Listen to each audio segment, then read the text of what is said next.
हमारे समाज से भले ही अवधेश जी आते हैं, मैं विरोध बिल्कुल नहीं कर रहा हूं, लेकिन मैं उनसे पूछना चाहता हूं कि आप हमारे समाज के हैं, लेकिन आपके ही विधानसभा में जहां से आज सांसद हुए हैं, आए दिन कई केस ऐसे हो गए हैं, छोटी छोटी बच्चों के साथ दुष्कर्म हुआ, 7 साल बेटियों के साथ रेप हुआ है, यहाँ पर उनके साथ दुष्कर्म हुआ, बच्चियां चीखती रही, तब कहां गए थे आप? आपके हाथों में सत्ता था, आप सांसद हो यहाँ के। मैं पूछना चाहता हूं, जब आपके अपने समाज, आप अपने घर के बेटियों की रक्षा नहीं कर पा रहे हो, तो क्या आप किसी और का करोगे? अरे यार, जिस समाज के, आप जिस समुदाय के हो, आप उस समुदाय के बच्चों के साथ शोषण हो रहा है, उनका अत्याचार किया जा रहा है, उनके साथ आप नहीं खड़े हो पा रहे हो, तो क्या मतलब? आप कैसे, मैं आपके ऊपर भरोसा करूं कि आप हमारे समाज के? आप तो दोगले ठहरे। तो मिल्कीपुर में जितने भी थाने आते हैं या जितने भी चौकियां आती है, सबका मामला टाइट हो जाएगा। मैं जनता में कभी किसी की बुराई नहीं करता हूं। बात यह है कि अगर मैं बुराई करूंगा तो मेरा समाज वैसे भी नीचे था, वैसे भी लोग जागरूक नहीं है, अशिक्षित है। कि 85 और 15 की लड़ाई है। तो 15 से कैसी लड़ाई आपकी है? नमस्कार, मेरा नाम है उत्कर्ष और आप देखना शुरू कर चुके हैं सुलभ भारत। दोस्तों, इस वक्त हम मौजूद हैं मिल्कीपुर विधानसभा क्षेत्र में। मिल्कीपुर का चुनाव त्रिकोणीय होता नजर आ रहा है। आजाद समाज पार्टी ने अपना प्रत्याशी मैदान में उतार दिया है और ये मुकाबला लगभग अब त्रिकोणीय माना जा रहा है, क्योंकि एक रिजर्व सीट है ये। और उसके मद्देनजर देखा जाए तो यहाँ की राजनीतिक हलचल बड़ी तेज हो चली है। हर व्यक्ति अपने आप को विजयी बताता नजर आ रहा है। हमारे साथ कुछ लोग मौजूद हैं जो कि आजाद समाज पार्टी से ही ताल्लुक रखते हैं। इनसे जानेंगे, इनसे पूछेंगे, इनसे समझेंगे कि इनकी तैयारियां जमीन पर क्या है। क्या नाम हुआ भैया? शेर हूं बाबा साहेब का, कि शेर हूं बाबा साहेब का, और दहाड़ना मेरा काम है। उत्तर प्रदेश जिला अयोध्या का रहने वाला हूं। अमरनाथ फैजाबादी नाम है, अमरनाथ फैजाबादी मेरा नाम है। अमरनाथ जी, एकदम हिला के आपने बताया है अपना नाम। बिल्कुल। जमीन पर कितना तैयारियां आपकी हैं? ये बताने की जरूरत नहीं है भाई, क्योंकि आप पत्रकार महोदय हैं और आप दिन भर यही करते रहते हैं। आपको बताने की जरूरत नहीं है। कहीं ना कहीं आपको पता होगा कि आज के डेट में कितना वर्क किसका है। वो किसी संगठन, किसी पार्टी को, भाई मैं तो हमेशा अपने पार्टी को लेकर चलूंगा, क्योंकि मैं दिन रात को 11 बज जाती है मुझे, ठीक है, अपने लोगों के बीच में बैठते उठते, तो मुझे पता है मेरा समाज, और आप जागरूक हो रहे हैं, जैसे जैसे मेरे लोग जागरूक हो रहे हैं, कहीं ना कहीं मेरे संगठन, मेरी पार्टी इस चुनाव में, इस विधानसभा में बहुत ही अच्छे वोटों से हम लोगों की जीत होगी।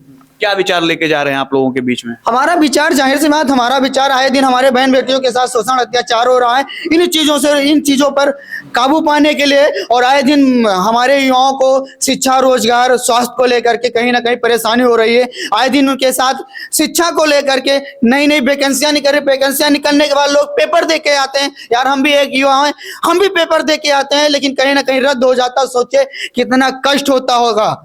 सोचिए, जो व्यक्ति की उस वर्ष, जिस वर्ष पेपर लीक हो गया, उसकी लास्ट स्टेज रही हो, तो क्या होगा उसके साथ? पूरा आजीवन खत्म हो गया उसका। यार, क्या करेंगे ऐसे सरकार को? हम क्या करेंगे बताइए?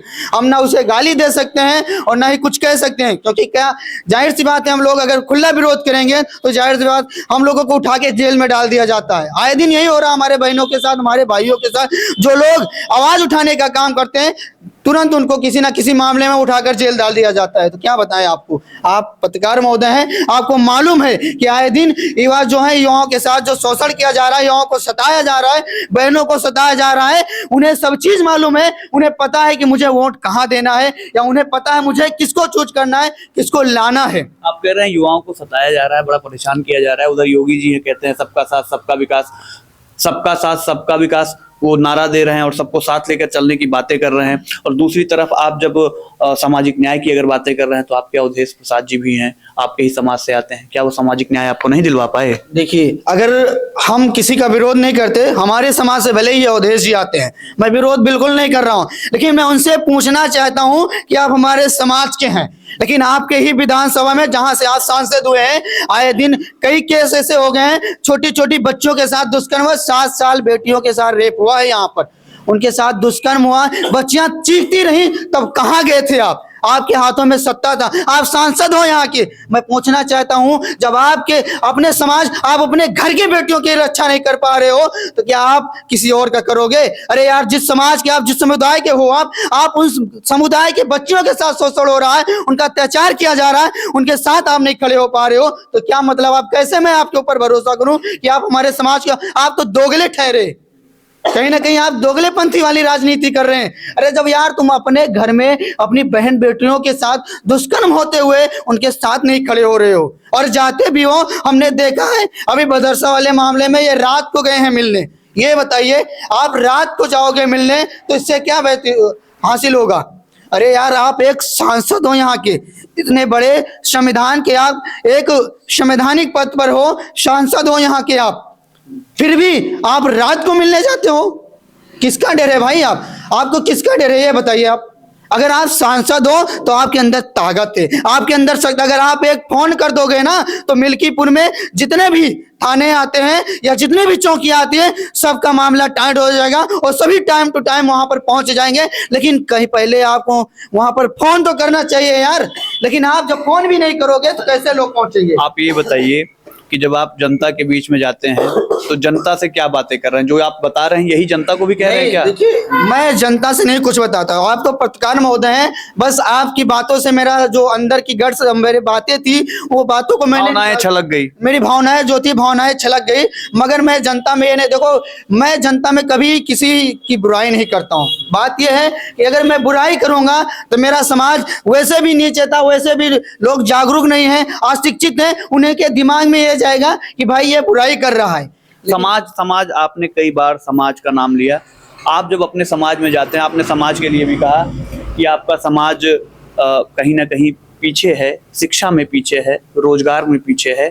तो अपने समाज के युवाओं से, जब आप खुद भी युवा हैं, उनसे जब आप मिलते हैं तो क्या उनको बताते हैं कि शिक्षा में किस तरीके से आगे बढ़ा जाए, शिक्षित कैसे हुआ जाए, स्कूली शिक्षा से कैसे जुड़ा जाए? आज अगर देखा जाए तो सामाजिक तौर पर ये सच्चाई है कि आप जो पिछड़ा समाज अति पिछड़ा समाज के बच्चे हैं, कहीं ना कहीं वो जल्दी छोटी उम्र में शिक्षा से दूर हो जा रहे हैं। तो इसको लेकर के आप लोगों की क्या योजना है, क्योंकि आप सामाजिक बातें कर रहे हैं? देखिए, मैं जिस भी घर में जाता हूँ अपने समाज के लोगों से मिलता हूँ, मेरा तो यही कहना होता है भाई, आप एक टाइम का खाना मत खाइए और एक कपड़ा एक टाइम आप कम अच्छे कपड़े पहनिए, चल जाएगा, मगर अपने बच्चों को एक टाइम की अपने पेट को काट करके अपने एक टाइम के खाना को कम करके बच्चे को पढ़ाइए, क्योंकि वही बच्चा जिस दिन पढ़ जाएगा, अगर आप एक टाइम का खाना नहीं खाए हो, आपको 2 गुना 4 गुना खाना खिलाएगा टाइम को।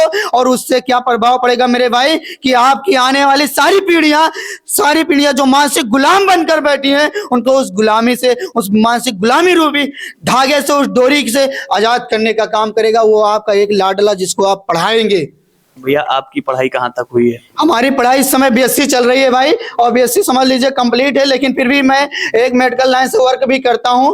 और मैं हमेशा जिस वर्क में रहता हूं उस वर्क में मैं कभी किसी की जात प्रथा को नहीं देखता हूं। मेरे सामने अगर कोई गरीब और मुझे लग रहा है कि इसकी जरूरत करनी चाहिए या जरूरत योग्य है, तो मैं हमेशा उसकी जरूरत के लिए खड़ा हो जाता हूँ। आपके विचार को बहुत बहुत बधाई भैया। क्या नाम हुआ आपका? मैं ओम प्रकाश जी। क्या माहौल है मिल्कीपुर में? मिल्कीपुर के मुद्दों पे हम बात करेंगे।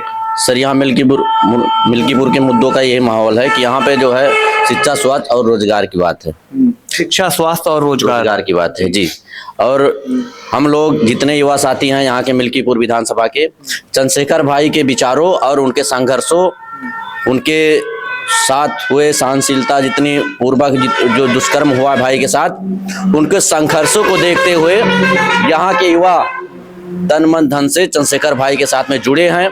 और हम ना किसी पार्टी की बुराई करेंगे, ना किसी पार्टी की भलाई करेंगे। हम सिर्फ और सिर्फ चंद्रशेखर भाई के मनोबल को बढ़ाने का काम करेंगे।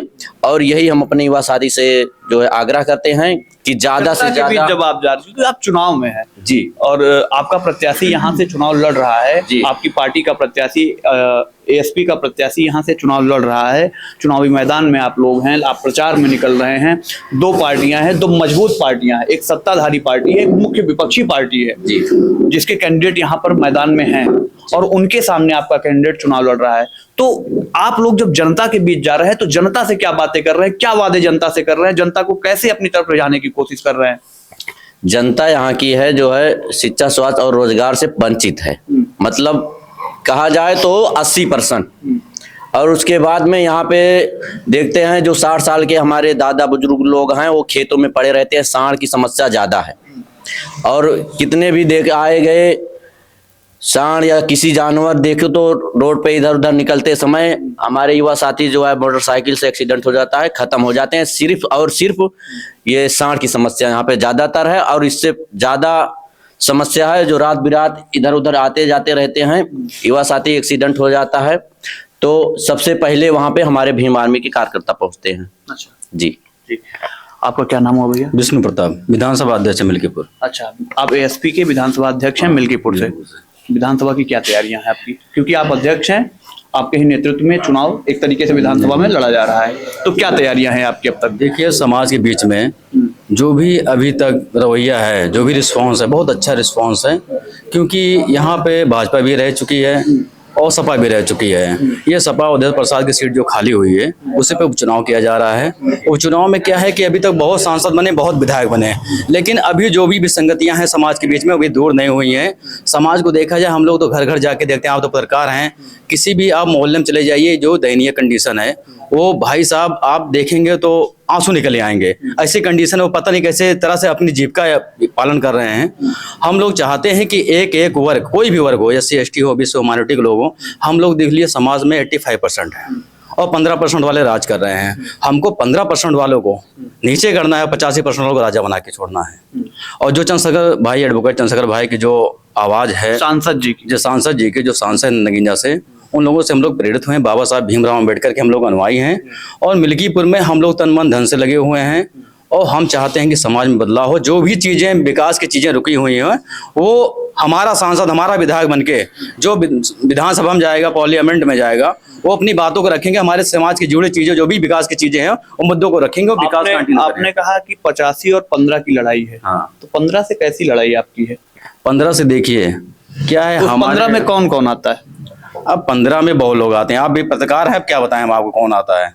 पत्रकार हैं, आपको क्या बताएं? देखिए जो संवैधानिक चीजें हैं, मेरी बात सुनिए, संवैधानिक चीजें हैं, उसमें क्या है कि हमारे लोगों में 6743 जातियों में बांटा गया है, ठीक है। इसीलिए ये वर्गीकरण में SC ST OBC माइनॉरिटी के लोग हैं, वो अपने अपने को उनसे ऊंचा उनसे ऊंचा उनसे ऊंचा, इसी चक्कर में वो बिखरे हुए हैं। ऐसा षड्यंत्र रचा गया है कि वो बिखरे हुए हैं, एकजुट नहीं हो पा रहे हैं। और भीम आर्मी, आजाद समाज पार्टी काम करना, एकजुट करके सत्ता हासिल करना। मंडल कमीशन जब लागू हुआ, BP सिंह की सरकार थी, प्रधानमंत्री थे BP सिंह जी, और जो आपने कहा कि बांटा गया है और ये उनसे ऊंचा, लेकिन ये वर्गीकरण जो हुआ था, जो कमजोर है, जिसको तमाम व्यवस्थाओं को प्रदान करने की जरूरत है, ये उस आधार पर वर्गीकरण था।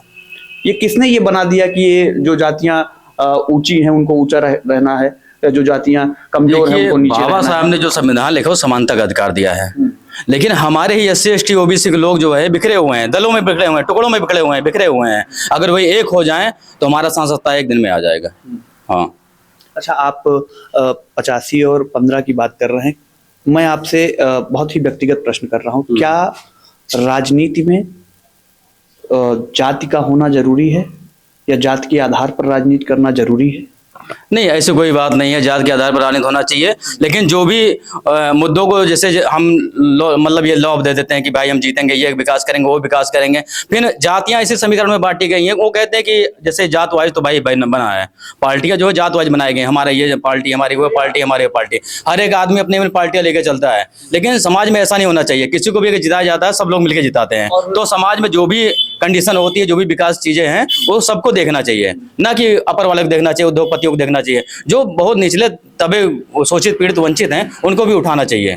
आपकी पार्टी का नाम है आजाद समाज पार्टी कांशीराम। हाँ जी, कांशीराम जी के विचारों को लेकर चलती है, उन्हीं के द्वारा बनाई गई पार्टी थी बहुजन समाज पार्टी। बहुजन समाज पार्टी की 4 बार सरकार रहती है, पूर्ण बहुमत से 2007 से 4 बार मंत्री रह चुके हैं, पूर्ण बहुमत से सरकार रहती है 2007 से 12। आपकी समाज की ही नेता थी, वो उस सर्व समाज की नेता बनी और उन्होंने एक बेहतर काम किया, ऐसा मुझे लगता है। तो क्या लगता है कि जिस तरीके से उसके बावजूद भी आपके अनुसार आज भी आपका समाज पिछड़ा है, आज भी आपका समाज कमजोर है, क्या लगता है कि आपकी पार्टी सत्ता में आती है, चंद्रशेखर जी और मजबूत होते हैं, तो क्या वो समाज को का उत्थान कर पाएंगे? उत्थान क्यों नहीं कर पाएंगे? हमारे बहुजनों के नेता थे बाबा साहब भीमराव अम्बेडकर ने हमको अधिकार दिया, संविधान दिया, मानव काशीराम साहब ने मूवमेंट चलाया SC के लिए, मायावती उसके उत्तराधिकारी बनी, 4 बार मंत्री रह चुके हैं। अब जैसे कोई आंगन में एक पेड़ लगाया जाता है, सूख जाता है तो दूसरा पेड़ लगाना चाहिए छांव के लिए, तो चंद्रशेखर भाई ने वो काम किया है। समय बहुजन समाज का नेता बहन कुमारी मायावती या आदरणीय चंद्रशेखर जी? नहीं, बहुजन के नेता दोनों हैं। मायावती भी हमारी आदरणीय है, वो बहुत आदर्श हैं हमारी, और वो चाहे वो मंत्री रह चुके हैं, उन्होंने बहुजन के लिए बहुत कुछ किया है, मान सम्मान दिलाया है। चंद्रशेखर भी वही सेम मानव काशीराम जी की विचारधारा पे चल रहे हैं, वही मायावती भी बाबा साहेब भीमराव अम्बेडकर और मानव काशीराम जी की विचारधारा को बढ़ा रही थी। बहुजन नेता बहुजन सुख है। लेकिन दोनों लोगों में बड़ा अलगाव नजर आता है। अलगाव क्या है कि देखिए, जैसे कोई चीज होता है, एक उसका समय होता है, प्रकृति का नियम ही परिवर्तन है।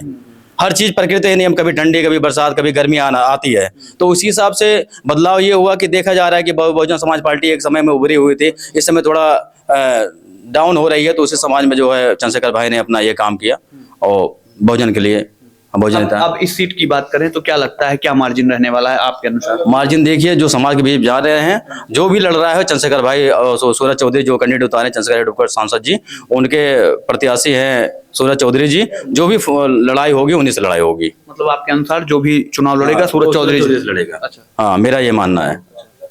तो देखा जिस तरीके से आजाद समाज पार्टी के तमाम पदाधिकारी हमारे साथ मौजूद रहे और खुलकर उन्होंने अपने विचारों को रखा और तमाम बातों को सामाजिक रूप से भी, आर्थिक रूप से भी, राजनीतिक रूप से भी बताया और अपनी पार्टी का विचार पूरी दमदारी के साथ रखा। इसी तरीके से आपको मिल्कीपुर विधानसभा की हर अपडेट हम देते रहेंगे। आप देखते रहिए सुलभ भारत।